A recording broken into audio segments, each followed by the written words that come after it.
वेद की पावन गंगा का हम सब अमृत पान कर रहे हैं। पिछले रविवार को गुरु पूर्णिमा महोत्सव के कारण हम चौथे सूक्त की अंतिम ऋचा को आज ले रहे हैं। गोविंद हरे। वेद हमें एक नई दृष्टि, एक नई जिज्ञासा, एक नई आंख दे रहा है। और अचानक हमें दिखने लगा है कि धर्म का उद्देश्य जो संप्रदाय दिखा रहे हैं उससे हटके भी कुछ था। और यदि हम सीधा पिछले 3 प्रवचन जो हमने पिछले 3 रविवार को लिए हैं, यदि हम उनका ध्यान करें तो हम सीधे उस रहस्य तक अब पहुंच सकते हैं कि जब परमेश्वर ने धरती बनाई, सचराचर बनाया, तो जब पानी से सागर को भरा तो उसे जीवन से हीन नहीं किया। वहां पर भी जीवन की नेचर ने, प्रकृति ने, परमेश्वर ने कल्पना की। क्योंकि जल के भीतर भी उसको जीवन की कल्पना हुई तो उसने मछलियां बनाई, नाना प्रकार के जीव जंतु बनाए जो पानी में ही जीवित रह सके, पानी ही जिनके जीवन का आधार हो जाए। और जहां उसने धरती बनाई तो धरती को भी सूना नहीं रखा है क्या? नाना वनस्पतियों, जीवधारियों से भर दिया। तो जो सचराचर में ईश्वर अथवा प्रकृति बना रही है, तो कुछ भी बनाने से पहले उसके जीवन की कल्पनाओं को भी साथ ही साथ लेके चल रही। बोलो, नहीं चल रही क्या? वायु बनाई तो पक्षी बनाए, धरती बनाई तो जल और वायु पर आधारित जीवन की कल्पना करी, नाना प्रकार के पशुओं को बनाया, आप सबको बनाया। तो स्पष्ट है कि जहां जहां वो जो संरचना करता है वो संरचना मृत नहीं है। हाँ, क्या है? जीवित है, जीवंत सचराचर की कल्पना उसमें निहित है। ये नहीं कि खाली पानी बना दिया और उसमें लाइफ की कोई कल्पना न की हो। प्रकृति ने, नेचर ने, कुदरत ने अथवा परमेश्वर ने। बोलो, दिखता है ना? तो जब ये ग्रह और नक्षत्र बनाए, ये अंतरिक्ष बनाए, तो कैसे जीवन से विहीन कर दिया होगा? तो वहां पर भी तो किसी लाइफ की कोई कल्पना ईश्वर ने की अवश्य होगी। बोलो, मेरी बात समझ में आ रही है, नहीं आ रही? क्योंकि प्रकृति ही सबसे बड़ा प्रमाण है।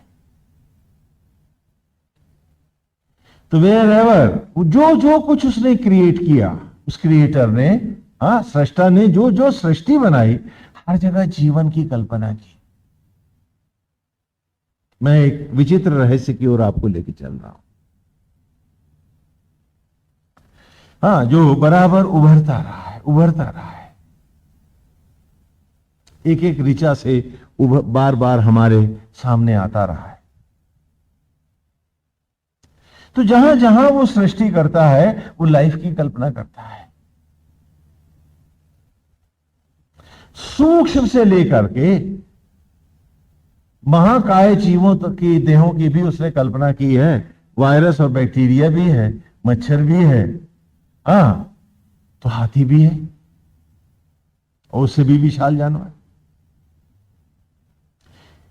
तो नेचर की कल्पना में जहां जहां नेचर अपने को चित्रित करता है वहां वहां लाइफ को जरूर लाता है। क्योंकि उस घर को बनाने का क्या मतलब जहां रहने वाले ही ना हो? बोलो, समझ में आ रही है बात मेरी? तो जब ग्रह बनाए, सौर मंडल बनाए, अंतरिक्ष बनाया और उसमें ब्रह्मलोक, गैलेक्सीज बनाए, तो उनमें भी निरंतर आवागमन करने वाली, ट्रेवल करने वाली कोई लाइफ भी तो होगी, कोई कल्पना तो अवश्य नेचर में होगी। इसी को सोम एज कहा गया है। सोम माने शराब नहीं है, सोम माने ज्योति है। जैसे आप ऑक्सीजन बेस्ड लाइफ है, और जो जो जिस बेस पर है वो उसी को पहचान पाता है, क्योंकि उसने दिन बनाया और रात बनाई, तो दिन और रात की भी लाइफ की कल्पना करी। बहुत सा बैक्टीरिया है जो सूरज की रोशनी में मरता है और अंधेरे में जन्मता है, और बहुत सा बैक्टीरिया है जो अंधेरे में मरता है और सूरज की रोशनी में जन्मता है। आपने एरोबिक और एनारोबिक लाइफ की बैक्टीरिया की बात अगर नहीं तो मेडिकल साइंसेस में आपको मिलेगी, दोनों है। तो जहां जहां वो बनाता है वहां वहां एक लाइफ की भी वो कल्पना करता है, the life we should enjoy it. ये चित्र ऐसा न बने कि जिसे देखने वाला कोई ना हो। ये कल्पना उसकी नहीं है, तो फिर उसने क्या कल्पना की है, क्यों बनाया? हाँ, अब हमारे सामने हम जानते हैं कि ये ह्यूमन लाइफ, ये एक प्लेनेट से किसी नजदीक प्लेनेट तक भले पहुंच पाए, लेकिन इंटर गैलेक्सी तो नहीं चल सकती, या नक्षत्रों तक तो आप जा नहीं सकते। अभी जो हमने एक रोबोट भेजा है,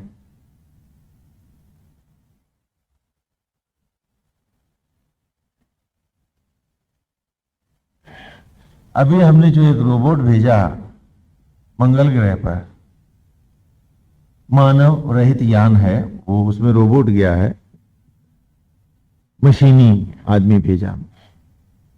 अगर उसकी जगह हमने एक आदमी भेजा होता तो क्या हम भेज पाते? क्योंकि उसको 7 महीने या 14-15 महीने, 7 महीने लौटने के भी, तो 7 महीने और जोड़ करके कम से कम 21-22 महीने की ऑक्सीजन देते, पानी देते, खाना देते।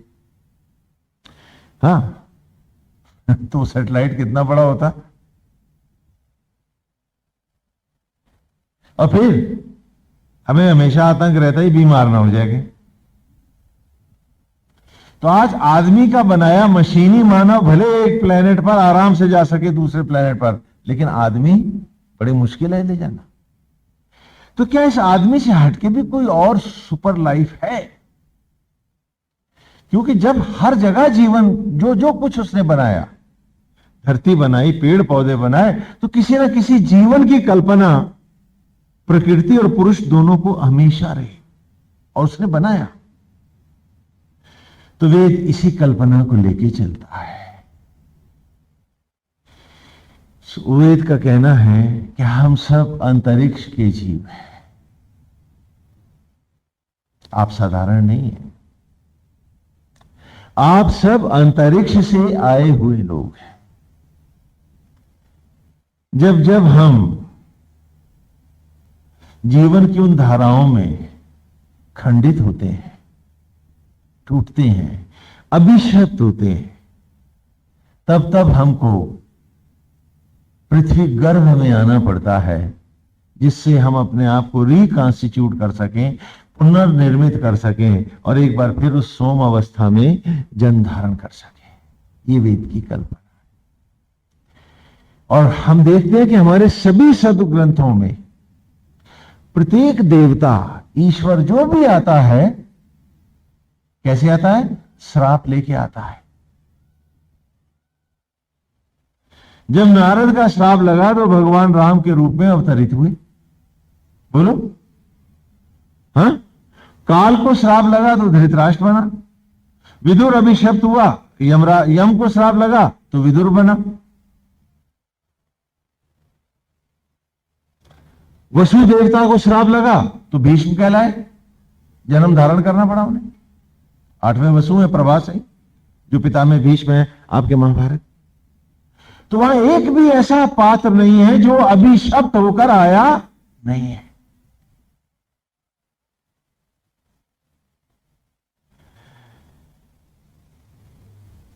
स्पष्ट है कि जो थकेगा नहीं वो बिस्तर क्यों ढूंढेगा? बोलो। तो वेद ने कहा कि मनुष्य की योनि तुम्हारी अंतिम अवस्था नहीं है। जब तुम टूटे, जब तुम खंडित हुए, तो स्वयं को पुनः निर्मित करने के लिए ही हमने एक मनुष्य की योनि की कल्पना की और तुम्हें ये ह्यूमन फॉर्म दी, जिससे तुम अपने आप को तप और साधना के द्वारा एक बार फिर अपने आप को रिकॉन्स्टिट्यूट करते हुए इस शरीर रूपी गर्भ से द्विज होकर उत्पन्न हो जाओ, जो पिछले जो गुरु पूर्णिमा के दिन गुरु मंत्र की हम बात आपसे कर, द्विजन्मना जायते इति द्विजा। द्विज किसको कहते हैं? जो दूसरे जन्म को धारण करे। और कितना अद्भुत आश्चर्य है कि गायत्री मंत्र और यज्ञोपवीत मंत्र में भी जब आपने संकल्प लिया, त्रिवाचा भरा कि मैं द्विज बन के दिखाऊंगा गुरुकुल के द्वार पर, तो ऋषि ने कहा कि इन 3 संकल्पों के कारण ही मैं तुम्हें आज द्विज घोषित करता हूं। इससे पूर्व तुम क्या थे? शूद्र थे। ब्राह्मण थे तो, क्षत्रिय थे तो, वैश्य थे तो, तुम जब तक यज्ञोपवीत संस्कार नहीं हुआ तो हमेशा क्या कहलाए? शूद्र कहलाए। तो वो कौन सा रहस्य था? क्या खाली 3 तागे डाल देने से ही तुम द्विज हो गए थे? नो, तुमने उन 3 तागों के साथ तुमने द्विज होने की एक कसम खाई थी कि मैं तप के द्वारा शरीर तन रूपी सामग्री को आत्म ज्वालाओं में यज्ञ करते हुए ब्रह्मांड से ज्योति बनकर प्रकट होकर के उस सोम एज में पेनिट्रेट करूंगा, द्विज बन के दिखाऊंगा।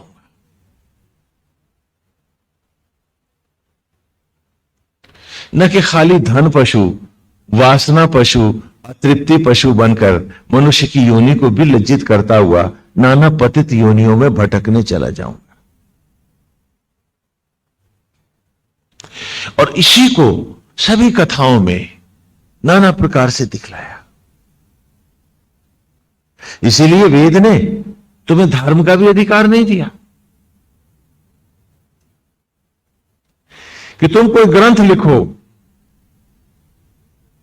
और वो धर्म ग्रंथ हो जाए। वेद ने कहा हम इसे भी नहीं स्वीकारें। कारण कि हम यहां कोई धर्म बनाने धरती पर नहीं आए हैं। हम तो धर्म की एक व्यवस्था देकर तुम्हें लौटा करके उस धर्म अवस्था को सोम एज में लौटाने आए हैं। इसलिए कोई भी किताब धर्म ग्रंथ नहीं होगी। जबकि कालांतर में जो संप्रदाय उत्पन्न हुए, सबने कहा ये किताब जो है यही धर्म ग्रंथ है। हमने वेदों से पूछा कि ईश्वर का धर्म ग्रंथ क्या है, क्या हम किसको माने? क्या तुम हो? कहा हम भी नहीं है। और कोई किताब धर्म ग्रंथ नहीं होती। ये हमको ऋग्वेद में, चारों वेदों में और विशेषकर अथर्ववेद में मिला। कहा अंति संतम न जहाति अंति संतम न पश्यति देवस्य पश्य काव्यम न ममार न चीरियति। कि ईश्वर की लिखी किताब भोजपत्रों के मरे हुए शब्द, भोजपत्रों पर लिखे हुए एक मृत शब्द नहीं हो सकते। द डेथ, वो चीज जिंदा नहीं है, वो धर्म की आस्था या विश्वास नहीं हो सकती। तुम पोथों और पुलंदों को उठा करके धर्म ग्रंथ बना लोगे तो हम उसे, ये तुम्हारा सत्य नहीं होगा, भ्रम होगा। तो कहा फिर किताब कौन सी है? तो कहा देवस्य पश्य काव्यम, कि देखो परमेश्वर के गीत को, सचराचर को, ग्रहों को, नक्षत्रों को, पेड़ों को, पौधों को, पशु पक्षियों को और स्वयं को। देवस्य पश्य काव्यम, जिस काव्य को, जिस गीत को जो प्रकट हो रहा परमेश्वर से, वो हर अक्षर जिसे स्वयं परमेश्वर बना रहा है, ये सचराचर ही किताब है। और जीव होकर तुम भी एक उसके अक्षर हो, इसी मूल पाठ के तुम भी एक अक्षर। प्रकृति सचराचर ही ग्रंथ है, कोई विचार नहीं, कोई भोजपत्र नहीं, कोई पुलंदा नहीं।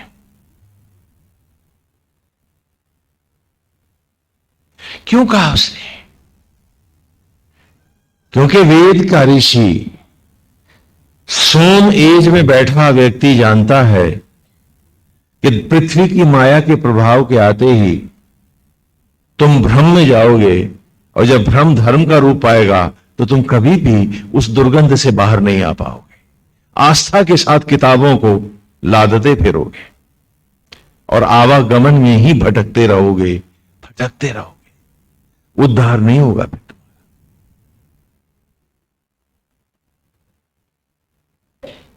श्री वेद ने कहा मैं भी वो किताब नहीं हूं, जो मूल पाठ है धर्म ग्रंथ का वो मैं नहीं हूं, और कोई किताब नहीं हो सकती। वो सचराचर है, प्रकृति है, नेचर है, उससे हट के कोई किताब ना मानना। हम उसी प्रकृति के भाष्य ग्रंथ हैं, उसकी परिभाषा करके नेचर की तुम्हें दिखा रहे हैं, जिसमें ईश्वर की इच्छा क्या है वो तुम्हें बता रहे हैं। मूल पाठ सचराचर है, जिसका हर अक्षर, प्रत्येक सचराचर जीवंत सचराचर है। मनुष्य है, मात्र है, पेड़ पौधे हैं, पक्षी हैं, जल में रहने वाला जीव है, वायु में रहने वाले जीव हैं, और सोम अवस्थाओं को प्राप्त हो गए अंतरिक्षों में घूमने वाले देवता हैं।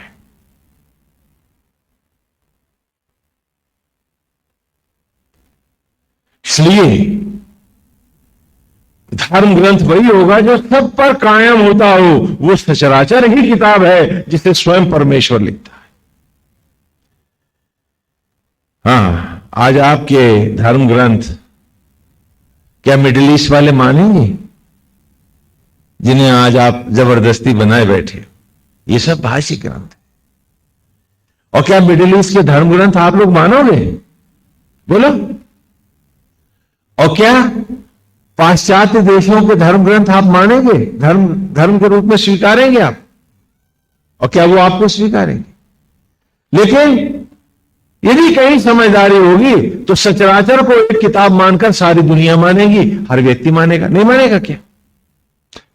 Because we are part and parcel of this nature. How can we deny और डिफाई दिस नेचर? और आज भी प्रकृति से हटके जब अपनी भाव का एक रोया नहीं बना सके तो हम मजहब, धर्म, रिलीजन कौन सा बनाएंगे? और वो प्राण कहां पाएगा? हम तो अपने को ना दे पाए। तो प्रकृति को, सचराचर को ही किताब माना। इसीलिए सनातन धर्म में तर्क को भी, जिह्वा को भी, आर्गुमेंट को भी शास्त्र की संज्ञा दी गई, गुनाह नहीं माना गया। बाकी सभी धर्मों में जिह्वा करना, आर्गू करना, शक शुबा करना, दोजख जाना है, नरक जाना है।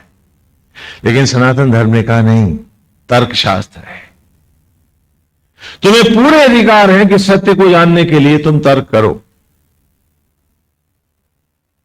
ये तुम्हारा जन्म सिद्ध नए अधिकार है जो धर्म स्वयं तुम्हें देता है। इसलिए हां, तर्क भी एक शास्त्र होगा। क्यों? क्योंकि हमें तो उस अवस्था तक पहुंचना है जहां से आए हैं हम। भगवान वेद व्यास के मन में जब ढेरों संदेह उत्पन्न हुए तो उन्होंने ब्रह्मा जी के कहने पर घनघोर तप किया। और तप किया, और तप के द्वारा उन्होंने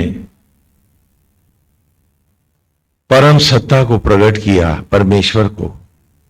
तो उन्होंने कहा कि वेद व्यास, तुम मुझसे क्या पूछना चाहते हो? कहा, नारायण, मैं जानना चाहता हूं कि जीवन क्या है, ये सचराचर क्या है, ये कैसे प्रकट होता है? तो कहा, ये यज्ञ के द्वारा प्रकट होता है। कहा, प्रभु, ये यज्ञ क्या है? कहा, सचराचर में व्याप्त आत्मा ही यज्ञ है। यज्ञ शब्द का अर्थ उत्पत्ति से है। या माने उत्पत्ति और ज्ञा माने ज्ञात होना।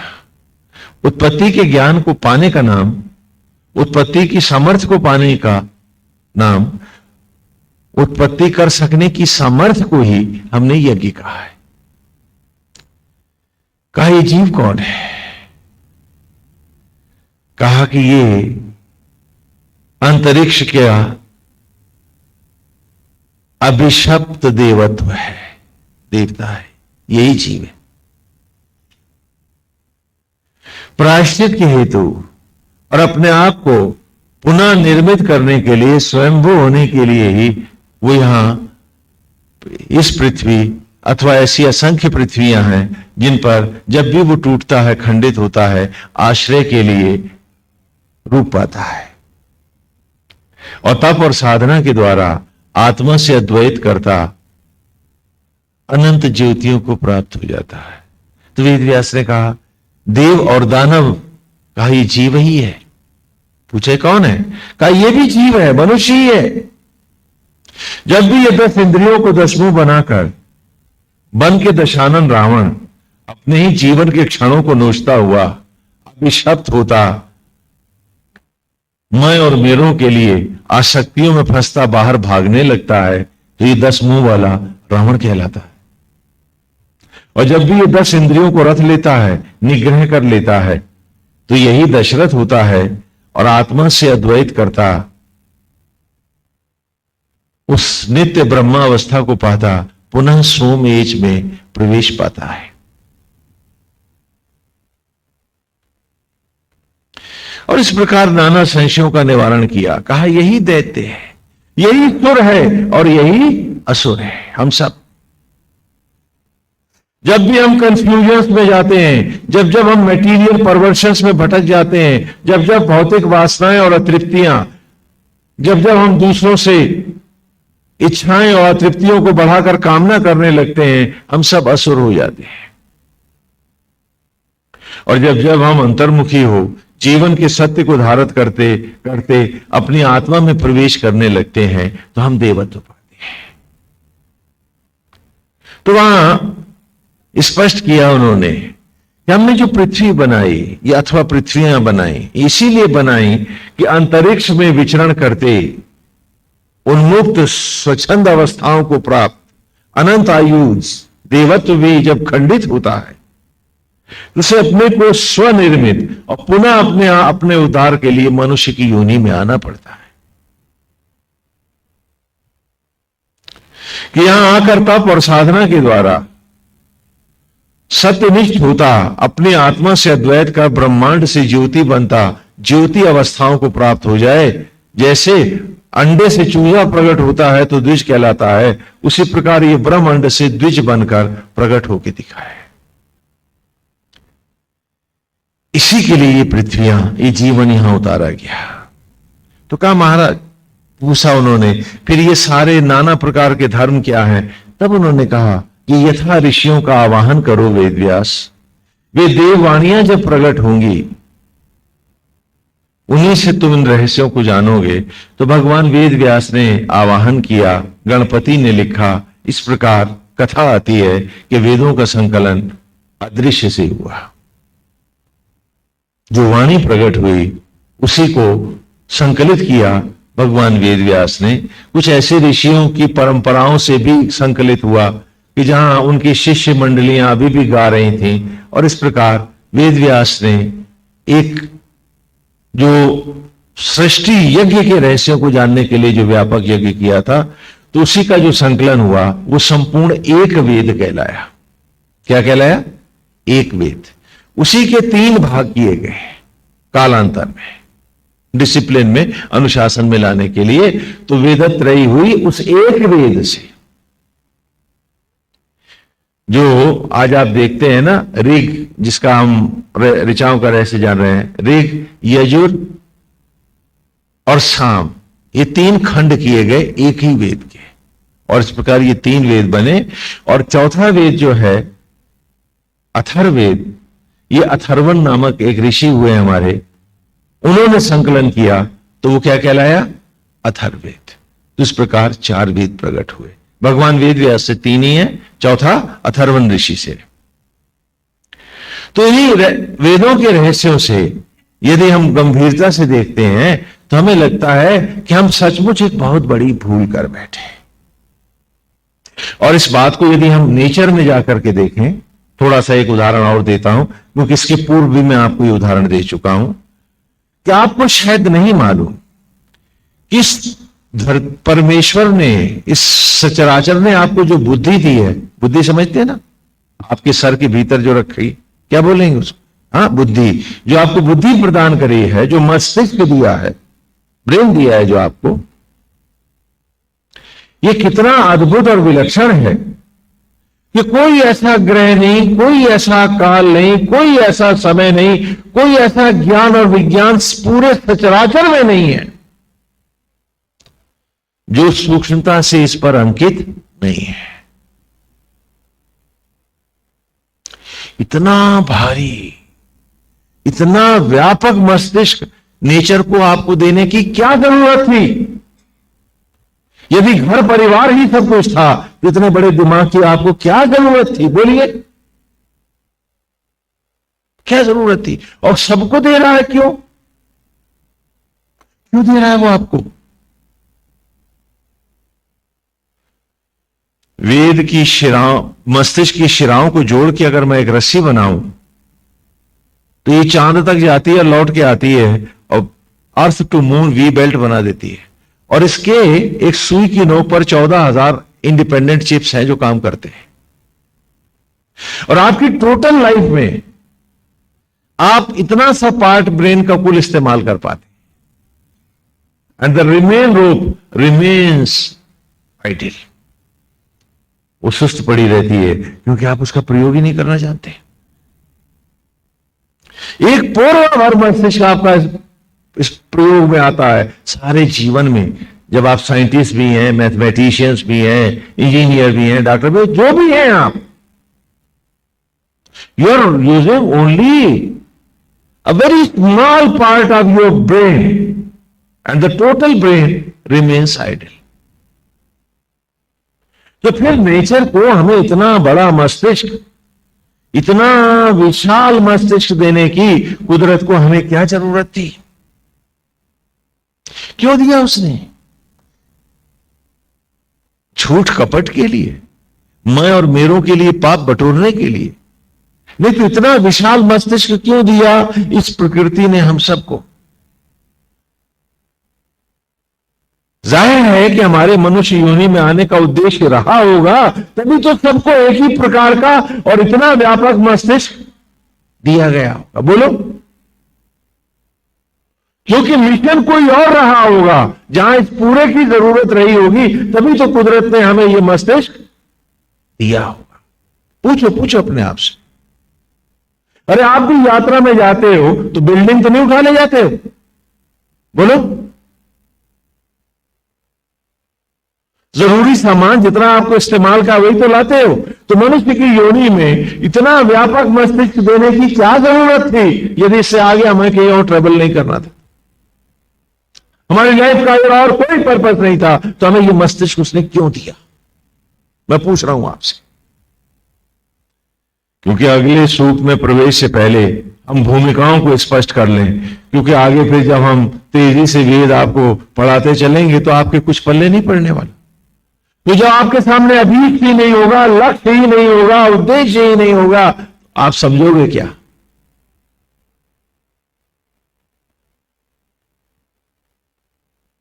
इसलिए आपके सामने ये क्वेरीज को मैं और बार बार रख रहा हूं, जिससे कि कंप्लीट आपका एक बात स्पष्ट हो जाए कि हमारा लक्ष्य क्या है, हमें जाना कहां है, अभीष्ट क्या है, क्यों आए इस मनुष्य योनि पर, और ये सब क्या है। तभी आगे की दिशाओं में आप आनंद उठा पाएंगे और उन रहस्यों को जानकर और उस पर चलकर आप निश्चित रूप से अपने पुराने रूप को पा सकेंगे।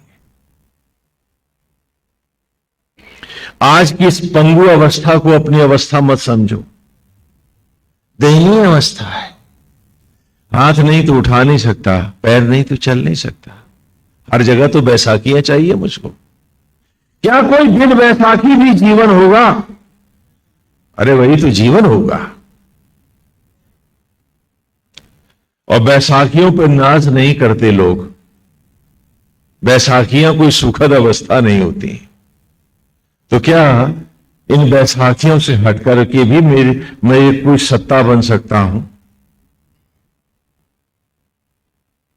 उस अवस्था का नाम ही सोम एज है, सोम अवस्था है। और इस मस्तिष्क को देने के पीछे भी प्रकृति का यही उद्देश्य है कि जैसे ही ये अंतर्मुखी होकर अपनी आत्मा से अद्वैत करेगा तो कोई ऐसा ज्ञान विज्ञान नहीं होगा जिसके लिए इसे बाहर भटकना होगा। सारा दफ्तर इसके मस्तिष्क के भीतर होगा। कोई ग्रह नहीं, कोई नक्षत्र नहीं, कोई काल नहीं, कोई ज्ञान और विज्ञान नहीं जो तेरे मस्तिष्क में अंकित है। इतना बड़ा धनी है और बाहर हाथ फैलाए निर्धन सा घूम रहा है, ठग रहा है लोगों को मुट्ठी भर मट्टी के लिए।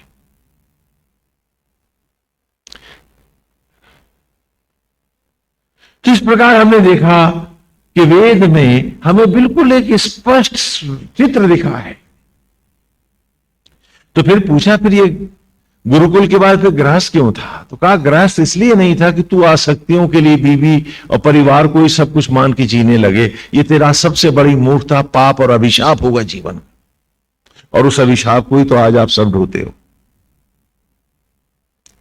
कहा कि जैसे ईश्वर आत्मा होकर संपूर्ण सचराचर को धारण कर रहा है, मैंने तुम्हें गृहस्थ धर्म में खाली रिहर्सल के लिए भेजा था कि ज्ञान तो है, विज्ञानी नहीं है, गो एंड एक्सपेरिमेंट इट। कि जिस प्रकार आत्मा आज भी परमेश्वर सारे सचराचर को धारण करता हुआ आसक्त नहीं होता, अनासक्त भाव से धारण करता है, क्या उसी प्रकार मैं भी श्री हरि का निमित्त होता हुआ पूरी ज्ञान और ईमानदारी के साथ की उंगली बनाई नहीं तो बेटा बेटी किसके? हाँ वो ढोलक लेके गाते हैं ना जब आपके घर लड़का होता, लल्ला हुआ इनाम लेते हैं। आप सब पूछो अपने आप से ईमानदारी से कि लड़का तो आज भी आत्मा के घर हुआ था, तू तो ढोलक ही बजा रहा था ना, इससे आगे तेरी अवस्था क्या थी? लेकिन उन ढोलक बजाने वालों को बड़ा दम्भ है कि मेरे बच्चे हैं, मेरी बेटी है, मेरा बेटा है, मेरी बीवी है? क्यों? क्योंकि तुम सत्य को खो बैठे कि यहां हम निमित्त धर्म को धारण करने आए थे। इसीलिए गीता में बार बार भगवान श्री कृष्ण अर्जुन से कहते हैं कि निमित्त मात्र हो अर्जुन, क्योंकि तू निमित्त ही है। निमित्त से हट के तेरी अवस्था कहां है? आज भी भोजन से एक बूंद रख के तुझे बनाने नहीं आई, बना वो रहा है तो तू निमित्त ही तो भोजन कर रहा है। क्योंकि भोजन को रख में बदलना, भोजन को पचाना आता है तुमको, तो तुम निमित्त नहीं हो तो क्या हो?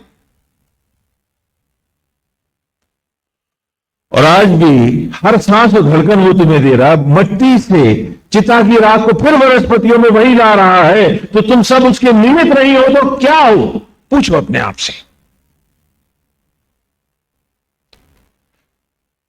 अगर आप आज निमित्त हो जाते हो तो भगवान पे एहसान नहीं करते हो, वरन अपनी ईमानदारी पर लौटाते हो, अभी बेईमानी पर बैठे हो। या तो कहो कि तुम निमित्त नहीं हो, तो चलो लो एक बोरा राख देता हूं, 4 कतरे खून के बना दो, तो मैं मान लूंगा कि तुम निमित्त नहीं हो। जब निमित्त हो तो मैंने निमित्त गृहस्थ ही तो धारण करने को तुम्हें गृहस्थी में भेजा था। बोलो, मेरी बात समझ में आ रही है कि मैंने आपको निमित्त धारण करने के लिए निमित्त गृहस्थ नहीं बनाता तो क्या आसक्त गृहस्थ बनाता? बताइए आप। बोलो, ईमानदारी कहां होती? क्यों बनाया था? इसलिए कि तेरी ही तरह जो खंडित देवत्व आएगा कल, उसको भी तो देह चाहिए होगी, तो तू गृहस्थ धर्म को धारण कर, आगे आने वाले भविष्य के देवताओं के लिए भी देह बना, निमित्त होकर के बनाएगा तो परमेश्वर। और इस निमित्त धर्म को धारण करता हुआ इस धरती को वसुंधरा बना, इस पृथ्वी को पिता का बाग मानते हुए एक माली की भावना से धारण कर कि बाग मालिक का है, मैं बेटा हूं तो माली हूं। तो मेरा काम बाग को नोच के एक घर बनाना नहीं है, एक लंका बनाना नहीं है, बाग की हिफाजत करना है, बाग की सेवा करना है, बाग को अर्पित होकर जीना। क्योंकि ये बगीचा तो वो बना रहा है जो पिता है मेरा, मैं माली हूं उसका। मुझे पेड़ों से लेना नहीं है, कामना नहीं करनी है, कामना तो मालिक से होगी। मालिक चाहे जितने पेड़ों की सेवा करे, तनख्वाह तो मालिक देगा। अगर माली पेड़ों से कहे कि मैंने तुम्हारी सेवा करी है, लाओ, फल तोड़ ले, तो चोर ही तो कहलाएगा। तो इस मनुष्य की योनि को चोर की योनि न बना बैठना। और आज हम सब चोर हैं। इच्छा ईश्वर से नहीं है, सिर्फ मतलब से जी रहे हैं। तो चोर उचकों की जिंदगी तो है हमारी। We have lost the very purpose of existence. हम निमित्त नहीं रहे। और यह भी कहा था कि ये पाठशाला की कक्षा है गृहस्थ धर्म, उसके बाद वानप्रस्थ धर्म को प्राप्त होगा। तो कहने वानप्रस्थ में क्या होगा? उसने कहा आत्मा की भांति सचराचर को अब पूरे सचराचर का ही होके जिएगा। अब उस घर का जो निमित्त धर्म धारण किया वो भी गया। अब अलग एक घर का नहीं होगा, तो सारे संसार का होगा। क्यों? क्योंकि तुझे पिता की राह जाना है। पिता सारे संसार का है। पहले छोटा रिहर्सल किया है, अब सचराचर को धारण कर। और आज आप हो कि घर की दीवारों से ऐसे चिपक गए हो कि छिपकली को भी खाना नहीं मिलता तो दीवार आपका घर छोड़ के पड़ोसी के घर चली जाती है। अब तो मर के भी प्रेत बन के उसी घर में लौट के आते हो। हाय मेरा घर। छिपकली से भी बुरी हालत हो गई है आपकी, हम सब की। आसक्तियां खाए जा रही हैं हमको। वो कहा था कि इस वानप्रस्थ धर्म को भी कक्षा ही, क्लास ही समझना, रुकना मत, क्योंकि रुकने की अवस्था है ही नहीं तेरी। उसके बाद सन्यास को जाना। इस शरीर को यज्ञशाला बनाते हुए, इसी तपस्थली में तन सामग्री को आत्मज्वालाओं में यज्ञ करते हुए जीव रूप यजमान बनना, जहां आत्मा यज्ञ का अधिष्ठित देव है, प्राण उपाचार्य है, ब्रह्म ज्वाला ही यज्ञ की ज्वाला है, और अपने आप को इसमें यज्ञ कर करके एक ज्योतिर्मय स्वरूप में प्रकट होना, यही तुम्हारा धर्म है। इस प्रकार गृहस्थ निमित्त धर्म है, वानप्रस्थ भी निमित्त धर्म है, सन्यास भी निमित्त है। मूल आत्मा से अद्वैत द्विज होना है, यही जने हुए तेरा, जिसकी व्याख्या पिछले रविवार को आपने सुनी। और इस प्रकार इसे गुरु मंत्र के रूप में हम सब ने धारण किया। विवाह के समय भी हम दुर्गा यज्ञोपवीत कराते हैं, वो कन्या का ही होता है। क्यों? क्योंकि एक समय में जब गुरुकुल व्यवस्था बालिकाओं की समाप्त हो गई, क्योंकि विदेशी इन्हें नवदुर्गा का सम्मान न देकर अपने हरम की जूती बनाने लगे, उठाने लग गए बहन बेटियों को, तो लड़कियों का बाहर निकलना दूभर हो गया। तो अब ये हुआ कि इनकी शिक्षा का सूत्र जनेऊ उनके मूर्ति के गले में डाल दिया और इनको घर में ही पढ़ाने लगे। और इस प्रकार जब विवाह हुआ तो इसी यज्ञोपवीत को गांडीव के रूप में उनके पति को हम धारण कराते थे। तो उनका दोहरा हो जाता था कि इसके लिए भी युद्ध अब तुम करोगे। हाँ? ये दुर्गा यज्ञोपवीत है जो विवाह के समय पति को डबल करके पहनाया जाता। क्यों? क्योंकि इसके लिए भी संग्राम अब मैं करूंगा। विवाह क्या है पहले भी समझा चुका हूं, संक्षेप में बता रहा हूं। विवाह की बेला है, पति पत्नी आमने सामने बैठे हैं और वेद की ऋचाएं जो हम पढ़ रहे हैं उनका अर्थ बता रहा हूं। पति पत्नी से कह रहा है ना तो तू पत्नी है और नहीं मैं पति। कहा क्यों? कहा उत्पत्ति का क्षण तेरे पास भी नहीं, मेरे पास भी नहीं है। हमें कोई भी आज भी भस्मी से अन्न अथवा अन्न से शिशु बनाना नहीं जानता। वो तो आत्मा ही बनाता है। तो जीव ही प्रकृति है, नारी है, आत्मा ही पुरुष है। आओ आज प्रकृति और पुरुष के उस सत्य को ही हम रूपांतरित करें। तो जीव रूप पत्नी बन, वो पत्नी से कह रहा है। तो जीव रूप पत्नी बन, मैं आत्मा रूप पति बनूं। और दंपत्य धर्म का संकल्प लें, अन्यथा हम दोनों में न तो कोई पत्नी है न पति है। हम दोनों की अवस्था क्या है कि मंच पर रामलीला करने आए दो पात्र हैं, एक दशरथ बना है, एक कौशल्या, पात्र ही तो हैं, दोनों लड़के ही तो हैं। तो तू भी, मैं भी जीव रूप पत्नी हूं, आत्मा रूप पुरुष हूं, तू भी जीव रूप पत्नी है, आत्मा रूप पुरुष है। आओ आज उस विवाह का रूपांतरण करें, रिहर्सल करें, नाटक का भी पूर्वाभ्यास करें। क्योंकि विवाह कब होगा? जब इस जीव की ग्रंथि आत्मा से बंधेगी, आत्म ज्वालाओं के सन्मुख विवाह तो तब होगा। सो तेरा तेरे भीतर होगा और मेरा मेरे भीतर। उसी विवाह का, उसी सत्य को पाने के लिए तू जीव रूप पत्नी बन, मैं आत्मा रूप पति बनता हूं, अन्यथा कौन पत्नी और कौन पति।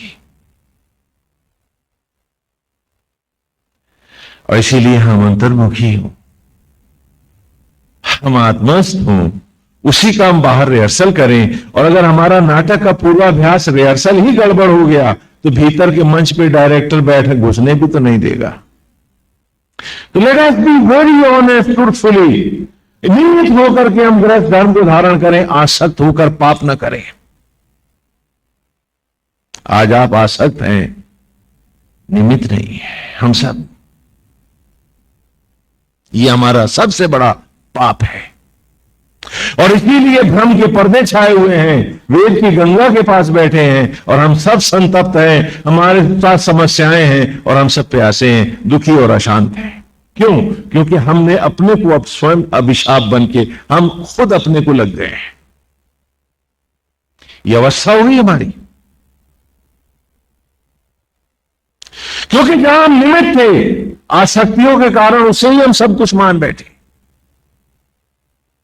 और यहीं से हमारे विनाश की उल्टी गिनती शुरू है। अपने हाथों से अपना सब कुछ मिटाए जाते हैं और दोष दूसरों को दे रहे हैं, वो मिटा रहा हमको। यह हाल है हमारा। कहा कि कौन पत्नी है कौन पति है। विवाह मेरा मेरे भीतर होगा, तेरा तेरे भीतर होगा।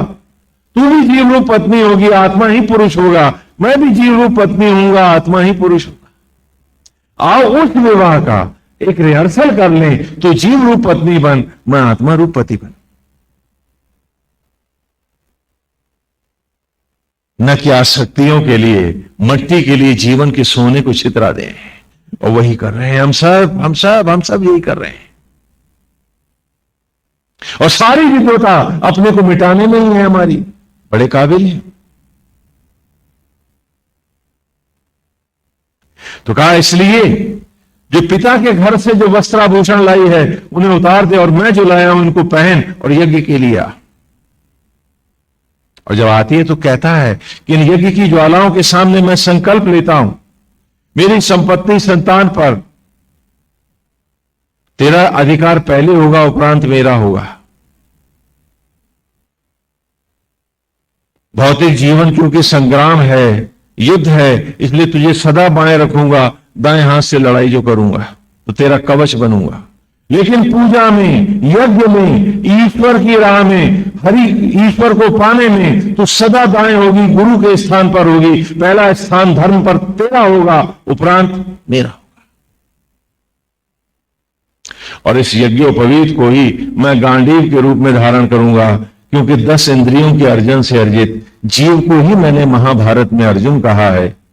शरीर ही तो रथ है जिस पर ये जीव हम सब लोग बैठे हैं। आत्मा ही तो श्री कृष्ण है जो सारथी है, आज भी इस रथ को चला रहा, और ये जनेऊ हमारा गांडीव है। इसी को गुरु मंत्र के रूप में गायत्री मंत्र के साथ हम देते थे। और गायत्री मंत्र में 3 श्राप लगे हैं, उसे सावधान करते थे। आपको शायद मालूम नहीं कि वेद का प्रत्येक मंत्र, गायत्री मंत्र ही नहीं, सारे मंत्र 3 श्राप लगे हैं हर मंत्र को। और जो श्राप युक्त मंत्र करता है उसको कोई फल नहीं मिलता। जो श्राप युक्त मंत्र करता है उसे कोई फल नहीं मिलता। और जो शाप मोचन के बाद मंत्रों को करता है उसे तत्क्षण फल मिल जाता है। और वो तीन कौन से ऋषि हैं, कौन से देवता हैं जिनके श्राप लगा है? एक श्राप हर मंत्र को ब्रह्मा का लगा हुआ है, गायत्री मंत्र के साथ सभी मंत्रों में है। हाँ, तीनों श्राप याद कर लो। पहला श्राप है किसका? ब्रह्मा का। दूसरा किसका है? विश्वामित्र का। और तीसरा है मुनि वशिष्ठ का। ये तीन श्राप लगे हैं। माला उठाने से पहले इन तीनों का मोचन करना होता है। जो तीनों को तीनों से शाप मुक्ति नहीं करते, उनके मंत्रों का जो फल है वो बड़ा थोड़ा होता है या नहीं होता है। इसीलिए तो आपने इतनी माला फेरी और आपका जरा सा स्वभाव भी नहीं बदला। बदला क्या? तो जो जब यहां स्वभाव नहीं बदला तो आगे मोक्ष का आंसर मिल जाएगा। हाँ, छोटा ही सा काम नहीं करना। क्यों? क्योंकि आपने शाप मोचन नहीं किए। और शाप युक्त मंत्र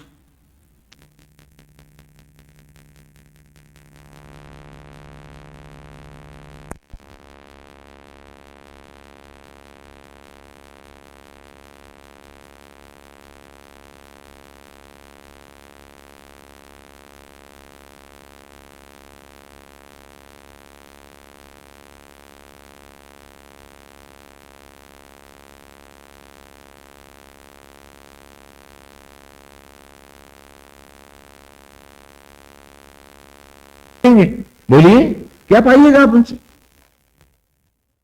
शाप मोचन के बिना कोई भी मंत्र अभीष्ट को देने वाला फलदायक नहीं होता है, उससे अभीष्ट की प्राप्ति नहीं होती है। हर मंत्र में तीन श्राप लगे हैं, चाहे वो मानस का ही क्यों ना हो। पहला श्राप कौन सा है बताएंगे आप मेरे को? ब्रह्मा जी का। ब्रह्म माने आत्मा। ध्यान से सुनो मेरी बात को। शाप मोचन का रहस्य दे रहा हूं, नहीं खाली पानी के छींटे मारते रहोगे, कुछ नहीं होने वाला। हाँ कि ये विनियोग किया, फलाना किया, ये न्यास कर दिया, स्वामी जी क्या शाप मुक्ति हो गई, हमने कहा कुछ नहीं हुआ, करता रहते। शाप मोचन कैसे होता है? पहला श्राप किसका है? ब्रह्मा का। ब्रह्म माने आत्मा, जो सब में ही आप अपनी आत्मा को नहीं देखता, जो आत्मा मात्र को अपने में देखता हुआ, सब में एक नारायण का भाव नहीं रखता, उसका हर एक का मंत्र अभिशप्त है। पहले शाप मुक्ति करो फिर मंत्र में आओ। कि जो आत्मक मंत्र को धारण नहीं करता,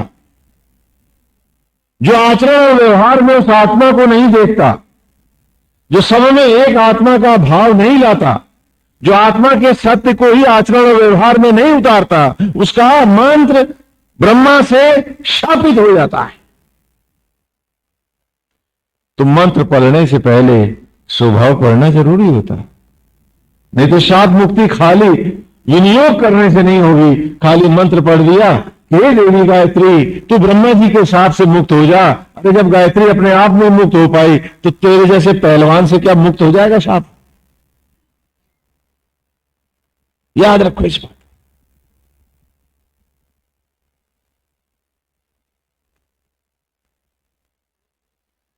जो सब में एक नारायण भाव रखकर मंत्र जपेगा, उसका मंत्र ब्रह्मा जी के शाप से मुक्त होगा और वही फलीभूत होगा। और दूसरा शाप है किसका? विश्वामित्र का। विश्वस्य मित्रा, जो प्राणी मात्र का दोस्त है उसे क्या कहेंगे? तो जो सबका दोस्त और हितु बन करके न जिया, जिसके आचरण और व्यवहार में सब में विश्वामित्र भाव नहीं रहा, उसका मंत्र विश्वामित्र से अभिशप्त है। लाख कोशिश कर लो, मंत्र रगड़ लो, कोई सिद्धि नहीं मिलने वाली। धोखाधड़ी का ही नाम सिद्धि करोगे। जो करते हैं वही करो। और खाली गाते रहो कि हे देवी गायत्री विश्वामित्र के हिसाब से मुक्त हो। इस पहलवानी में भी कुछ रखा नहीं है, कुछ होना नहीं।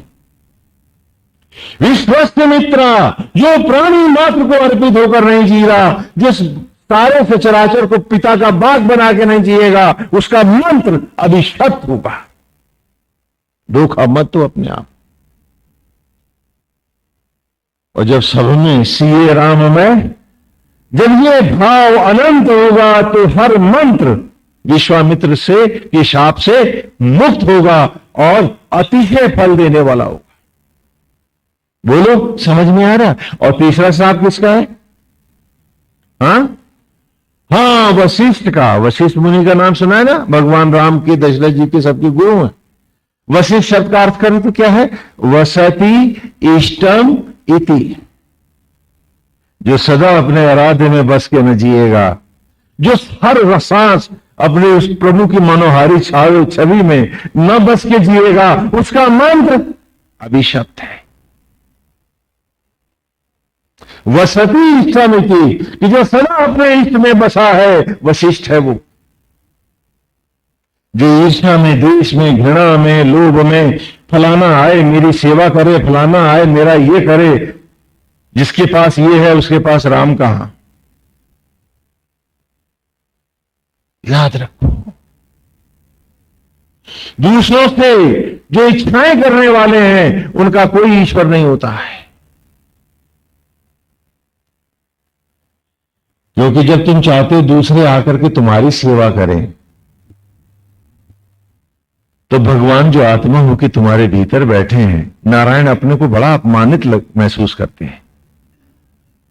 भगवान को लगता है कि इसने तो मेरा घनघोर अपमान कर दिया, कि मेरी सेवाओं से प्रसन्न नहीं है, तभी तो बाहर सेवाएं मांग रही है। तो हर अतृप्ति तुम्हारी आत्मा का, अंतरात्मा का अपमान करती है। और लज्जित होता है ईश्वर तुम पर। याद रखना मेरी इस बात को। और जब आत्मा उदास होगा तो तू स्वस्थ और निरोग कैसे होगा? बोल, कैसे होगे तुम? हाँ, याद करो इसे, अपने मन में बिठा लो इस बात, यदि सुधरना चाहते हो। कि जब जब तुम बाहर अतृप्ति और इच्छा लेके जा रहे हो, तो पहले ये तो सिद्ध करके जा रहे हो कि हे आत्मा, मैं तेरे से तृप्त नहीं हूं, इसीलिए बाहर भीख मांगने जा रहा हूं। बोलो, इसे लिख डालो अपनी हर सांस पर, अगर उद्धार चाहते हो तो।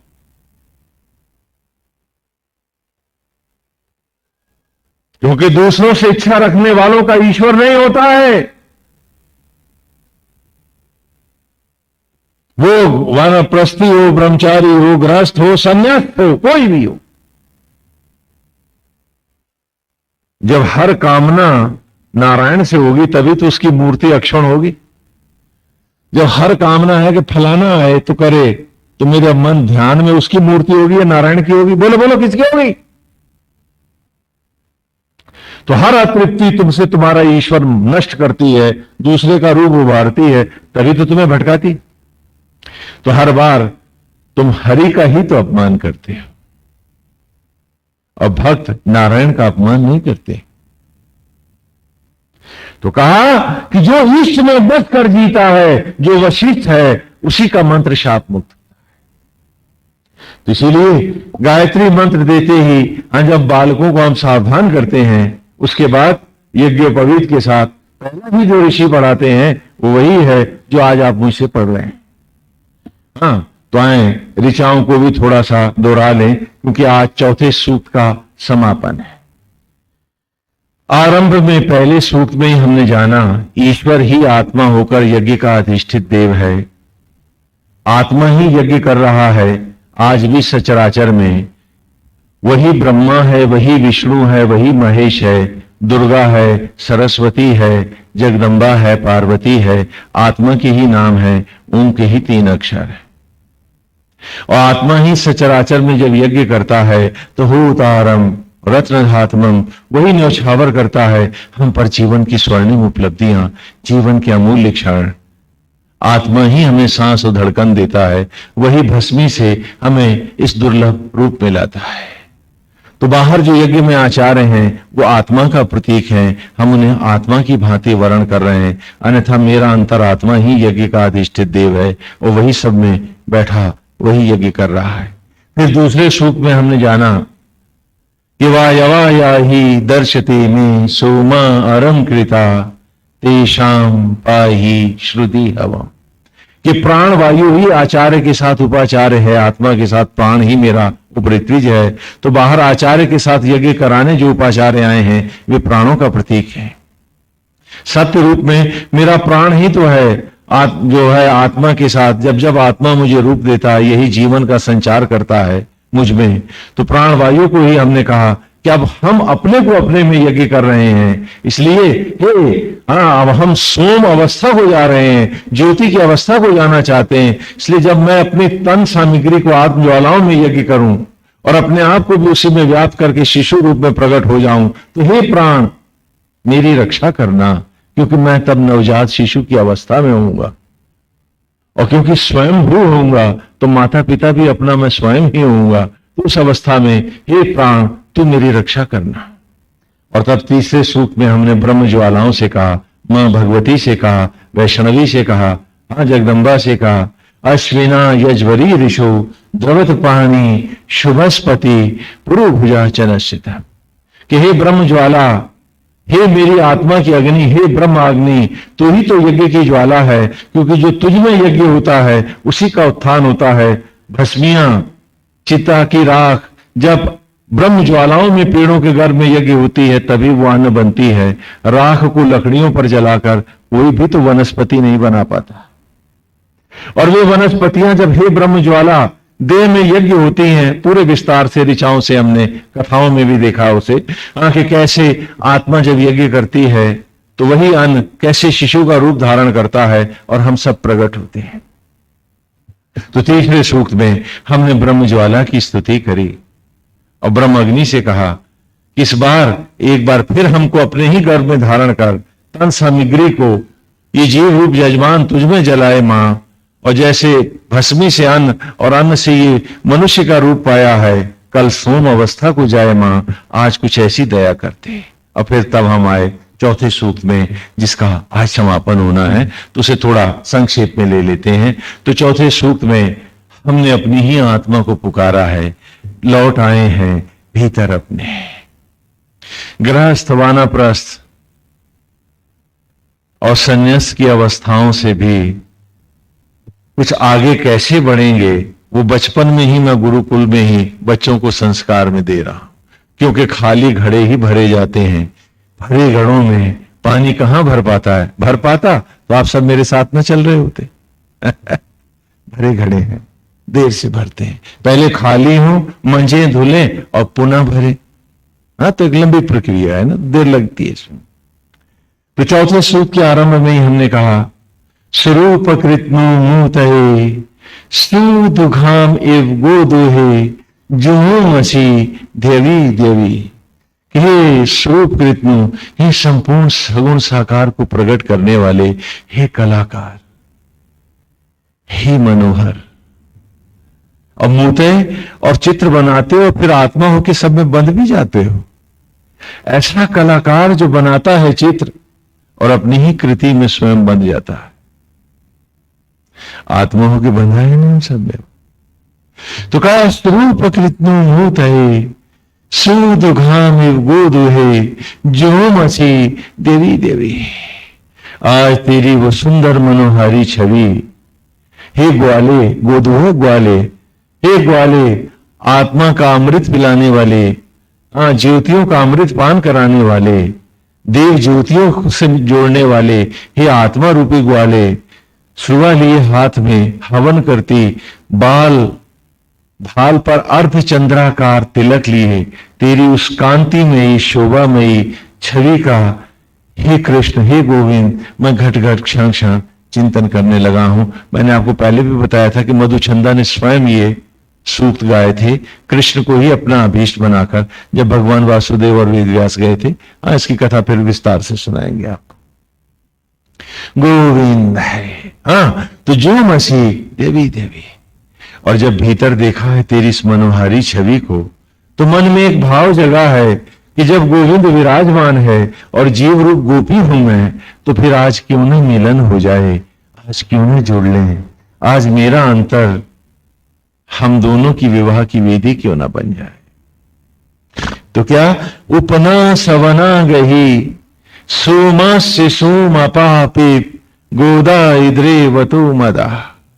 तब समन का ध्यान आया है। समन कहते हैं उस स्नान को जब वधु विवाह से पूर्व वर के जल से नहलाई जाती है, अथवा सामग्री हवन से पहले पवित्र की जाती है, नहलाई जाती है, अथवा नवजात शिशु जब उत्पन्न होता है और उसको पवित्र करने का जो स्नान होता है उसे भी समन स्नान कहते हैं, अथवा मरा हुआ व्यक्ति चिता की लकड़ियों पर जाने से पहले जब नहलाया जाता है तो उस स्नान को भी सवन स्नान कहते हैं। तो यहां सभी भावों में एक साथ लिया है कि उपना सवना गई, आज सवन की बारी आई है।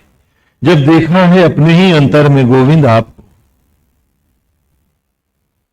एक दुल्हा से सजे हुए, तो मन गोपी हो गया है और समन के क्षण आ गए। जैसे वधु वर के जल से नहलाई जाती है, उसी प्रकार ये जीव रूपी गोपी अपने को नहला रही वर के जल से। तो वर जब ज्योतिर्मय है तो सोम अर्थात ज्योति ही तो जल है, तो सोम अपा, ज्योति ही अपा पानी है, जल है, पिब, और उन्हीं ज्योतियों का आचमन है। वर के जल का आचमन भी होता है। गोदा इद्रे वतो मदा, और फिर धरती भर मद उन्माद चढ़ाया है। मिलन के क्षण हैं, सुखद कल्पनाएं हैं, विचित्र अनुभूतियां हैं, बार बार रोमांच होता है। और जैसे धरती उन्मादनी सी ज्योतियों को देने वाले सूरज के चारों तरफ भांवरे लेती है, आज भांवरों की कल्पना में मन झूम झूम जाए है। गोविंद, आज तेरे से मिलने का क्षण आया है। संक्षेप में चल रहे हैं, विस्तार से प्रत्येक एक एक डेढ़ घंटे में हमने एक एक ऋचा को अच्छे से जाना है, विस्तार से जाना है।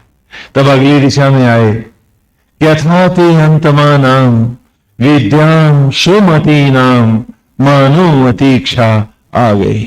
अथाते कि आरंभ किया था हमने जीवन के को, तुमसे मिलने के क्षणों को, जुड़े थे हम तुमसे, मिलने आई थी कैसे कि हमने पहले उबटन से मांझा था अपने को। विवाह से पहले आप हल्दी देते ना, उबटन बनाते नहीं, तो हल्दी और अन्न का वो उपटन क्या था, तमा हल्दी, और अन्न का वो उपटन क्या था, तो कहा विद्या और सुमति का उपटन था। विद्या की हल्दी थी, और सुमति का अन्न था, उसी का बनाया उपटन था। अर्थात अंतमानाम, ये अंत आदि अंत से विहीन अनंत तुझे पाने के लिए तेरे ही द्वारा प्रदत्त विद्या और सुमति के उपटन से हम सब गोपियां अपने को मांझती रही थी दिन रात। पाना जो था तुमको मांझती न उपटन से, तो सांसारिकता के मैल हमें आने देते तुझ तक। तो अथाति अंतमा नाम विद्याम सुमति नाम मानो अतीक्षा आ गई, और अपने आप को हर प्रसिद्धि से नकारती रही, हर सम्मान को ठुकराती रही कि नहीं, हम क्षण भंगुर हैं, हम अकिंचन हैं, हम निमित्त हैं। आज यदि सम्मान में हम किसी से हमने ख्याति ले ली, किसी प्रसिद्धि में फंस गई, तो हमारा ये भाव टूट जाएगा, और जिसका ये भाव नष्ट होगा उसका ईश्वर नष्ट हो जाएगा, वो कभी सत्य नहीं पाएगा। और आज हम अपनी चौधराहट के लिए इस भाव का ही नाश करते हैं। तो कहा अथाते अंतमानाम विद्याम सुमति नाम, विद्या और सुमति से ऐसा मांझा कि किसी ने चौधराहट की गद्दी भी देनी चाहिए, सम्मान के पद पे भी बिठाना चाहा, तो हमने भरत की तरह कोई पद नहीं लिया, का सिंहासन नहीं बैठेंगे। क्यों? क्योंकि जो भक्ति में रत है वही तो भरत है, और जो भक्त होता है वो अकिंचन होता है, चाहे तपस्वी हो, सन्यासी हो या गृहस्थ हो, इसका कोई अर्थ नहीं। जिसके पास दम है उसके पास राम नहीं है।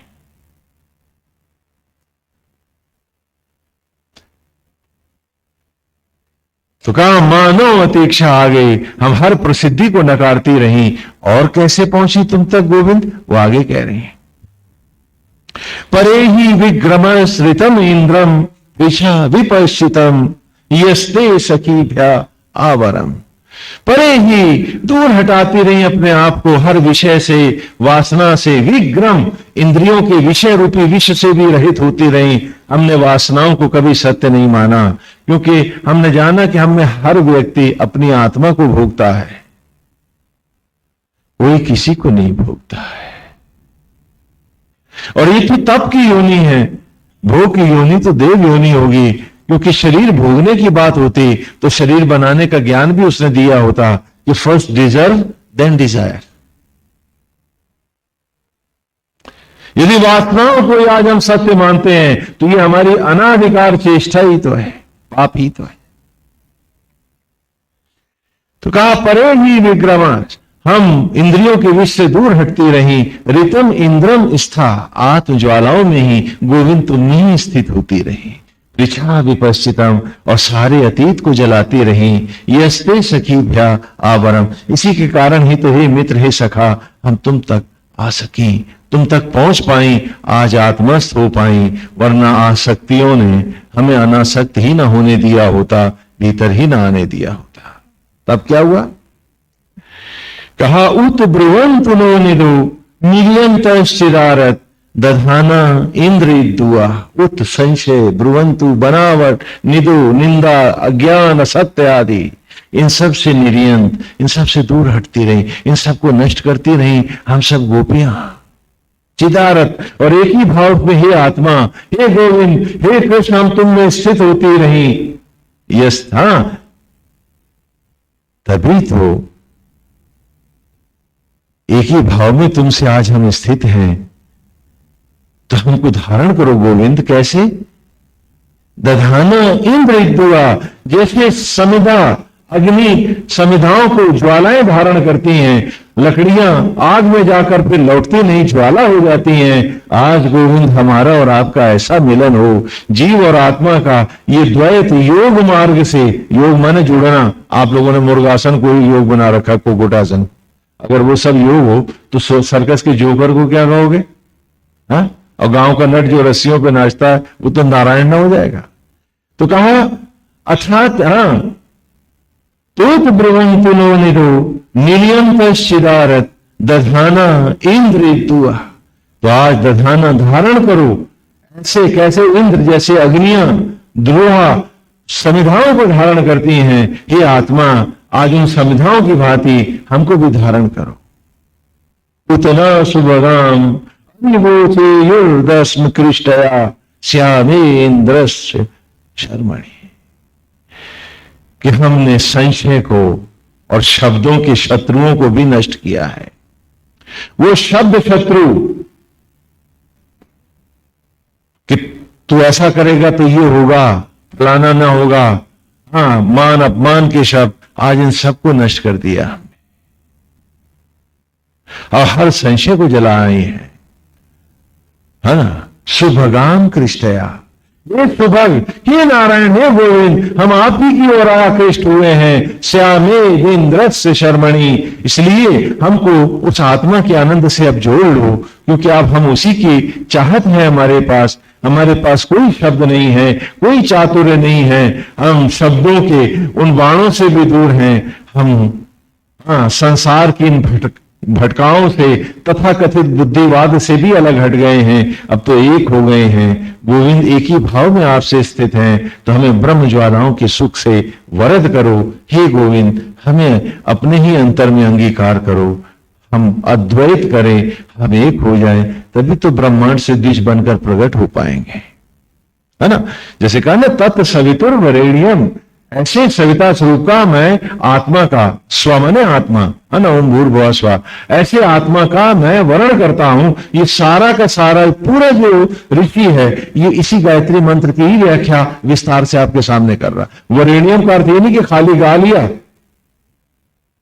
है ना। वरेण्यम किसका हुआ? वासनाओं का। और वरेण्यम फिर किसका होता है? जब वरेण्यम पहले ही हो गया, अज्ञान का। तो कहा कीर्तना सुभगाम अरिवोचे यो दस्म कृष्णया श्यामेन्द्रस्य शर्मणि। कि संशय, बनावट, असत्य और अज्ञान को, शब्दों के भ्रमजाल को, विचारों के भटकाओं को, इन सब को दस्म नष्ट करके, भस्म करके, सुभगाम कृष्णया, हे आत्मा हम आप ही की ओर आकृष्ट हुई हैं। तो ऐसी गोपियों को तो गोविंद आज अपने ही पास बुला, अपने से जुड़ने दे, अपनी ज्वालाओं में हम सबको अग्नि हो जाने दे, तेरा पीतांबर हो जाए, पीत ज्वाला हो जाए हम सब। कैसे हो जाए? तो अगली ऋचा में कहा, अम आश्रम आशवे भर यज्ञ श्रियम नीमादनम पतियत मंदियत सखम। अम आशुम आशवे, अम माने कच्चा, आशुम माने चावल, कच्चे चावल से बने इस तन को, इस शरीर को अपनी यज्ञ की श्रियों में, ब्रह्म ज्वालाओं में धारण कर रहे गोविंद। पतियत मंदयन सखम, पतियन मंदयत सखम। हे पतित पावन, हे सचराचर मात्र के सखा, हे जीव मात्र के सको के प्राण, हे गोविंद आज कच्चे चावल के स्तन को भी अपने ब्रह्म ज्वालाओं में जला दे, हमें पितृयान में फिर उन चिता की लकड़ियों की ओर आवागमन में न जाने दे, हमें अपने में तपा, हमें हमारी ही ज्वालाओं में, तप और साधना में जल जाने दे, और एक ज्योतियों का सोम आसव बना दे हमको। तन जले, मन जले, विचार जले, सब आत्मा आत्म ज्वालाओं में यज्ञ हूं। हे गोविंद कुछ ऐसी दया कर, क्योंकि कच्चे चावल से के बने इस तन को तूने ही बनाया है। राजस था तो, तामस था तो, सात्विक था तो। और जब ये मेरा शरीर बन ज्वाला हो जाए, अग्नि हो जाए, तब क्या हो? जब तन जल जाए मेरा, देहाभिमान नष्ट हो जाए, सब ज्योति ज्योति हो जाए, फिर क्या हो? तो अगली ऋचा में हम सब ने पढ़ा, हाँ इसी सूक्त की अगली ऋचा है, अस्त पीत्वा शतक्रतु घनो वित्राणम भवा प्रावो वाजेषु वाजीनम। अस्य पीत्वा, फिर उस ज्योति के आसव को जो मेरे तन का ही बने, उसको पी जाए हम गोपियां जो है, हाँ छिंदमस्ता की तरह, देवी की तरह जो अपना रक्त स्वयं पीती। अस्त पीत्वा शतक्रतु, फिर उस ज्योतियों के आसव को जो इस कच्चे चावल के बने स्तन का हो, उसे पी जाए हम। घनो वृत्राणाम भवा, और जैसे घनेरे बादलों को ज्योतियां नष्ट करती हैं, पी के उन ज्योतियों का आसव बन के हम भी वज्र ज्योति हर असत्य और अज्ञान को जला दें, और क्या हो? प्रावो वाजेषु वाजिनम, और हम भी पूर्णता से, व्यापकता से, हे आत्मा, हे मेरे अंतर, हम तुम्हारी ही ज्वालाओं में जीव रूप गोपियां भी अपने आप को व्याप्त कर दें, नष्ट हो जाए, ज्योति बन जाए। और फिर क्या हो? तो मैं देखा कि चिता की लकड़ियों पर जो चीज भस्म होती है, उसका तो पुनः उद्धार भस्मियों से होता नहीं, लेकिन जो ब्रह्म ज्वालाओं में यज्ञ होता है, उसे फिर एक नया जीवन मिलता है। जैसे राख शरीर की जब पेड़ों के गर्भ में ब्रह्म अग्नियों में जली, तो क्या हुआ? अन्न बन गई, नहीं बनी क्या? और अन्न जो हमने खाया था, जब ब्रह्म ज्वालाओं ने यज्ञ किया, तो उसे क्या किया? शिशु बना दिया। तो ब्रह्म अग्नियों की भी एक कसम है, इनकी भी एक मर्यादा है, जो जिसमें जाता है वो फिर एक नया रूप पाता है। तो जब मैं अपनी ही अंतर ज्वालाओं में यज्ञ हो जाऊं, फिर क्या हो? तो पिछली ऋचा में हमने पढ़ा था, तम ते वाजेषु वाजिनम वाजयामा शतक्रतो धनानाम इंद्र साते। तम ते वाजेषु, तब उस यज्ञ में से, क्योंकि यज्ञ में ये वो अद्भुत यज्ञ है, ये ऐसा विचित्र सृष्टि का यज्ञ है, ये ऐसा सुंदर सचराचर का यज्ञ है कि जो सामग्री इसमें जाती है वो नया रूप पाती है। बोलो नहीं पाती क्या? देखो चारों तरफ अपने, पाती है या नहीं पाती? तो कहा तम ते वाजेशु वाजिनम, तब हे गोविंद तेरी ही रश्मियों में यज्ञ हो जाएं, जब हम व्याप्त हो जाएं, द्वैत न रहे, हम मिट जाएं तो सिर्फ तू रहे, यज्ञ रहे। हाँ, कहानी कि प्रेम गली अति सांकरी, जामे दो न समाए। तो तम ते वाजेशु वाजिनम, तब तुमने यज्ञ होकर वाजयामा, एक विष्णु सा सुंदर शिशु प्रकट हो। हाँ, पहले भी तुम कहां प्रकट हुए थे बेटे, याद करो, इन्हीं ब्रह्म अग्नियों में ही तो, माता के गर्भ। तो तम तो वाजेशु वाजिनम, तब मेरी ही ज्वालाओं से यज्ञ होकर वाजयामा, विष्णु के जैसा एक सुंदर शिशु प्रकट हो, शतक्रत हो, और रुद्र के जैसा प्रलय की ज्योतियों से परिपूर्ण हो, संयुक्त हो।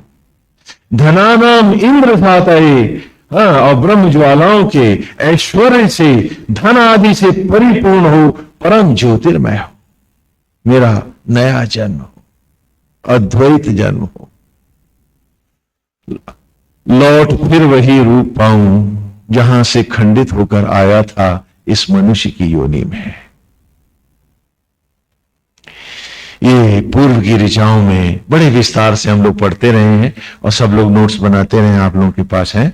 हाँ, बाकी ब्लैक बोर्ड पर ऋचा लिखिए, आप सब नोट करते हैं नियम से। तो आज की ऋचा में हम आए, हाँ, क्योंकि समय समीप हो रहा है, तो अगली ऋचा में आते हैं हम। आज की ऋचा में, जो कि हमें पिछले रविवार को लेनी थी, लेकिन गुरु पूर्णिमा पर्व के कारण हम नहीं ले पाए, छुआ और फिर भाग गए। तो आज की ऋचा है, यो रायो अवनिर महांत सुपारा सुनवता सका, तस्मा इंद्राय गायत। यो रायो, यो माने जो। हाँ, अगर आप हिंदी, यदि आप हिंदी भी जानते हैं तो आप अच्छे से पढ़ सकते हैं इसको।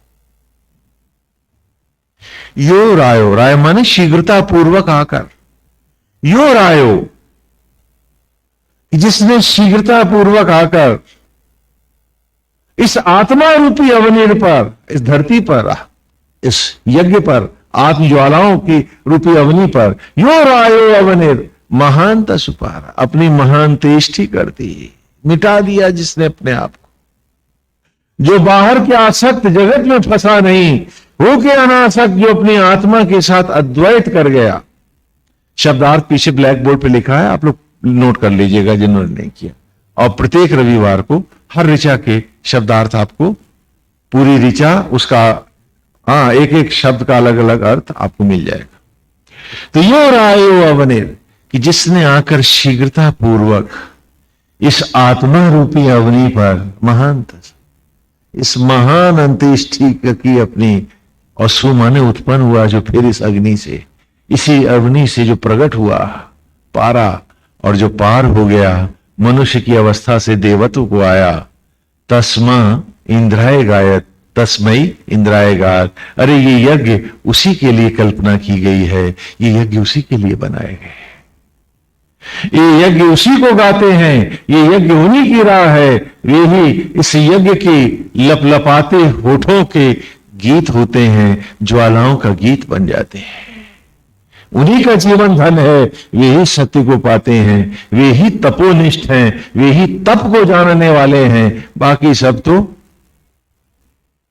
क्या कहूं, तुलसीदास की एक चौपाई सुना दूं क्या? दादुर धुनी चहूं दिशी सुहाई, वेद पढ़े जनु बटु समुदाय। कि मेंढकों की तरह टर्राने से ईश्वर नहीं मिला करता। मैं नहीं, बाबा तुलसीदास कह गए, भगवान तुलसी ने कहा कि शाप मुक्त करो हर मंत्र को, ब्रह्म से, विश्वामित्र से और वशिष्ठ से। आत्मत धारण करो धर्म को, सत्यनिष्ठ होकर आचरण में। प्राणी मात्र के हित में धर्मात्मा बनो, न किस लोगों को ठगने के हित में। धर्मनिष्ठ हो, विश्वामित्र बनो। और सदा अपने आराध्य में बसे रहो, वशिष्ठ रहो, तो हर मंत्र शाप मुक्त है और जीवन धन्य है तुम्हारा। यही अवस्था है तुम्हारी जो वेद गा रहा आज। कायु रायो अवनिर महांत सुपारा, सुन बता सखा, सुन बता। उत्पन्न हुआ, प्रकट हो गया, जन्म ले गया, जो बन के एक ज्योतिर्मय नवजात शिशु, जो सोम एज में एक बार फिर ट्रेवल कर गया। तस्मा इंद्राय गायत, उसी के गीत ब्रह्म ज्वालाएं गाती है। वही गगन से गगन तक, और छोर तक, अंतरिक्ष से अंतरिक्ष तक घूमता है। वही अनंत आयु है, वही देव है, जिसकी कल्पना हमने तीसरे सूक्त की अंतिम ऋचा में की थी कि महोवर्णा सरस्वती प्रचेत्यति केतुना धियो विश्वा विराजति। कि महोवर्णा, हे अंतरिक्ष की यज्ञ दीप्ति, हे मेरे अंतर की ब्रह्म ज्वाला, प्रचेत्यति केतुना, ग्रहों और नक्षत्रों को ज्योतिर्मय बना गगन में प्रतिष्ठित कराने वाली, धियो विश्वा विराजति, धियो मुझको भी तो, हमको भी तो धारण कराओ। विश्वा, वी माने विगत, श्वा मृत, जो अमर रश्मियां हैं, जो जो ज्योतियां हैं, आज उनको भी तो, उन विशिष्ट ज्योतियों से हमें भी तो आज हे मां संयुक्त करो कि हम भी बन ज्योतिर्मय, बन प्रलयंकर शिव, गगन के छोर से छोर तक नृत्य करते फिरे। इन अंतरिक्षों को बनाने का क्या प्रयोजन यदि हम विचरण ही न कर सकें। बनाए हैं आकाश तूने, यदि हम ना हुए तो क्या हुआ? हां, तो कहा धियो विश्वा विराजति, कि आज कुछ ऐसा कर दे कि हे मां, मैं तेरी ही ज्वालाओं में, हे गर्भ, हे मेरी ब्रह्म ज्वाला, हे आत्मा, आज तू ही गर्भ बन, मैं तुझ में जलूं। और जैसे अंडे से चूजा प्रकट होकर के द्विज कहलाता है चिड़िया का बच्चा, आज इस ब्रह्मांड से मैं ज्योतिर बनकर, मैं होकर प्रकट हो जाऊं। और वही 5 महावाक्य जो मैं आपको बारंबार दोहरा रहा हूं, वही जीवन है हमारा। तत्त्वमसि, तेजोवसि, एको ब्रह्म, द्वितीयो नास्ति, अहम ब्रह्मास्मि और सोहमस्मि। धारणा, ध्यान, समाधि, यज्ञ और योग।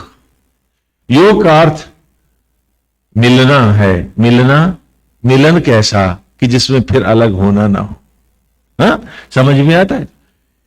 तो अब क्या है कि आपके मन में यह भी संदेह हो सकता है कि स्वामी जी, अगर मैं मान लीजिए शरीर से शिशु बन के प्रकट भी हुआ तो आकाश में कैसे पहुंचूंगा, है ना? सवाल पूछ सकते हैं। आप में से बहुत से अगली बार पूछेंगे तो थोड़ा सा संक्षेप उत्तर अभी दे दूं कि माया, माया शब्द को समझो। आपका सबसे बड़ा अवरोध है माया, रोक रही है आप। माया शब्द का अर्थ होता है मां माने नहीं, मां माने और या माने जो, लेकिन मां माने लक्ष्मी भी होता है। तो इसीलिए संत कहते हैं कि माया 2 प्रकार की, जो कोई जाने पाए, एक मिलावे राम सो और दूजी नरक ले जाए। मां माने लक्ष्मी, तो मां माने नहीं, तो जो नहीं है उसके पीछे भागना भी माया है, जो हम सब कर रहे हैं। और तो माया वस्तुता, इसको अगर हम आज की वर्तमान विज्ञान की टर्मोलॉजी में, वेस्टर्न साइंसेस में लें, तो वी में का term it as gravitation. Gravity is माया, है ना? स्त्री और पुरुष दोनों में किसी को हमने माया नहीं कहा। इन दोनों के बीच का जो आकर्षण विकर्षण है, अटैचमेंट्स, हेट्रेड, लव, फैसिनेशंस, डाउट्स, ये सब क्या है? ये माया है। तो पृथ्वी का गुरुत्वाकर्षण इस शरीर को आकाश में जाने नहीं देता। नहीं तो आज अगर ग्रेविटी न्यूट्रल कर दूं तो आप सब कहां मिलोगे मुझे? गगन में। और मालूम है कितनी स्पीड से जाओगे यहां से? 1,80,000 पर सेकंड की स्पीड से आप सब एक धक्के के साथ आसमान में पहुंच जाओगे। है? सोचो सोचो सोचो, मेरी बात। तो माया देह को बांधती है ग्रेविटी, जीव को नहीं। जीव आज भी स्वतंत्र है, क्योंकि मरते ही जीव सबसे पहले आकाश में आता है, बादलों में आता है, फिर उसकी आसक्तियां उसको खींच ले आती। तो माया का दूसरा अस्त्र आसक्ति है, जिससे आप सबको बांधती है। चाहे कोई भी व्यक्ति हो, कोई जीव हो, मरते ही सीधा पहले स्पेस में आता है, लेकिन वो बादलों तक ही पहुंचता है, यानी थोड़ी हाइट तक भी पहुंचता है, तो उसकी इच्छा जो आसक्ति बनी है, उसे पुनः इच्छा के कारण उसको वहां धकेल ले जाती है। इसलिए कहा कि जिसकी इच्छाएं मर गई वो भी छूट जाता है। सच है।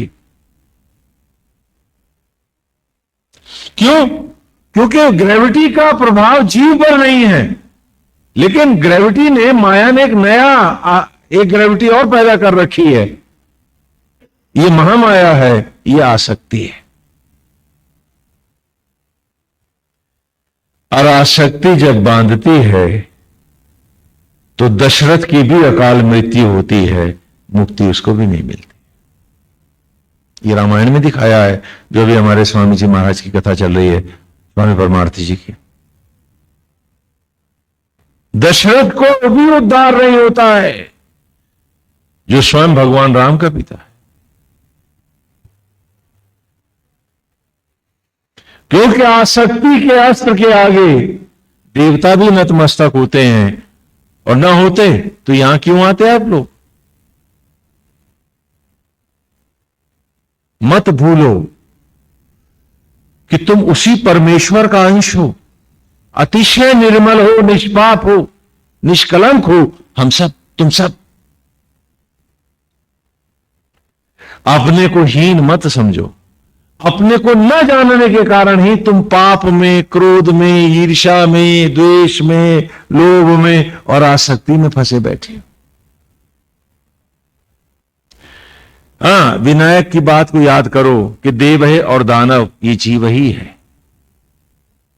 चाहो तो देवत्व को चले जाओ, और चाहो तो अपनी इन आसक्तियों के कारण पतित योनियों को भटकने के लिए और अपने ही घर की दीवारों में कभी छिपकली तो कभी मच्छर बन जीने के लिए अपनी आसक्तियों के कारण मजबूर हो जाओ।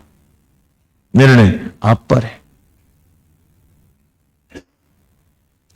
ये एक बहुत ही सुंदर मनोरम, अभी 4 सूक्त में ही हमने एक अजीब विचित्र दिव्य मार्ग की एक अद्भुत कल्पना को हमने देखा है, और देखा है कि कल्पना मानवीय नहीं, सचराचर की है। संपूर्ण सचराचर इसी पर आधारित है। आसक्त और अनासक्त का भेद बताऊं आपको। मेरे आश्रम में गौए हैं, कुत्ते हैं, इनके बच्चे होते हैं ना, तो जब कोई भक्त बहुत जिद करता है और मेरे को भी लगता है कि बड़े प्यार से मां के बच्चों को अच्छी से रखेगा, तो हम उनको दे देते हैं, दान कर देते हैं। गाय माता बड़े अनासक्त भाव से उसको विदा कर देती है। कुत्ते भी ऐसे ही करते हैं। अगर वो आदमी की तरह आसक्त होते, तो एक बात बताइएगा, मैं आपका बेटा किसी को दे देता, सच बताना, आप मुझे कितनी गोली मारते? बोलो बोलो। नहीं, जवाब नहीं दोगे आप? इतने आसक्त हो तुम सारे पाठ वेद सुन करके भी। और ये आसक्ति दूसरी माया है जो तुम्हें कभी छूटने नहीं देगी। इसी से बंधे हो। क्योंकि पृथ्वी माया, ये ग्रेविटी है, ये बॉडी को ही तो पकड़ेगी, शरीर को ही तो पकड़ेगी, तुम्हारा घर लेगी, लेकिन तुम्हारे अस्तित्व का विनाश करेगी तुम्हारी आसक्ति। तुम्हारा सारा तप, तुम्हारी सारे पूजा पाठ सब नष्ट हो जाएंगे।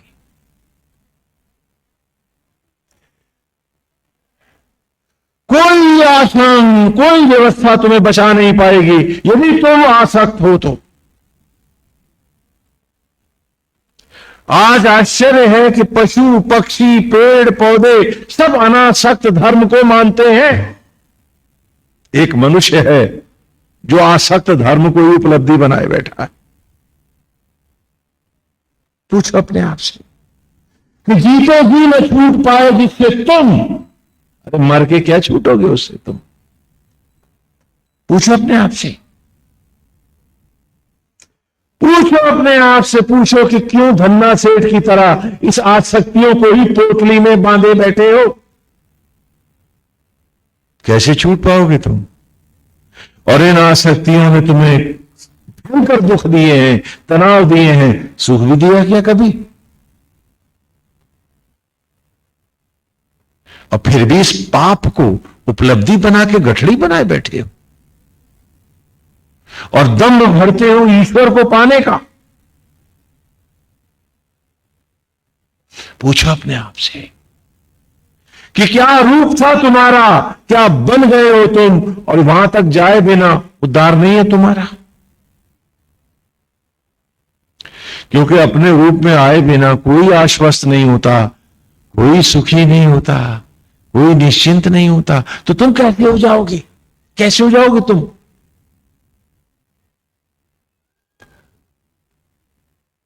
किसी विदेशी जंगल में, विदेश में जंगल में पड़े तुम कैसे शांत होगे? कैसे शांत हो जाओगे तुम? कैसे सुखी होगे तुम? जब तक तुम अपनी उस सहज अवस्था को ना पाओगे जहां से अभिशप्त होकर आए हो तुम।